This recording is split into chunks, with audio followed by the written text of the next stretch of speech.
Hello everyone, কেমন আছো সবাই? আশা করছি ভালো আছো। তো চলে এলাম নতুন একটা ভিডিও নিয়ে। তো জন্মদিনে আমি কি খেলাম সেটাই তোমার সাথে শেয়ার করব।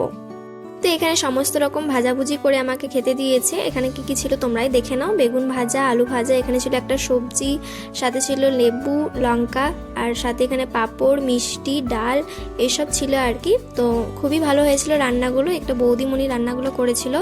তো আমার ভীষণ ভালো লেগেছে খাবারগুলো। তো দুপুরের লাঞ্চটা আমার এভাবেই কমপ্লিট হলো। তারপর সন্ধ্যাবেলায় তো কেক কাটলাম, তো সবাই মিলে কেক খেলাম, সাথে মায়ের হাতে পায়েস না খেলে হয়। তো তারপর রাত্রেবেলায় খেয়েছিলাম বিরিয়ানি। তো এই ছিল আমার জন্মদিনের মেনু। তোমাদের কেমন লাগলো অবশ্যই জানিও। আর ব্লগটা অবশ্যই কিন্তু দেখো, পুরো ব্লগটা আমি আপলোড করেছি রাখি বন্দ্যোপাধ্যায় চ্যানেলে। তো চলো আজকের মতো এতটাই, দেখা হচ্ছে অন্য কোনো ভিডিওতে। আর সত্যি বিরিয়ানিটাও কিন্তু খুব সুন্দর হয়েছিল। তো এখানে আমি নিয়েছিলাম চিকেন বিরিয়ানি, তো ভীষণ সুন্দর হয়েছিল। তো চলো আজকের মতো এতটাই, দেখা হচ্ছে অন্য কোনো ভিডিওতে। টাটা।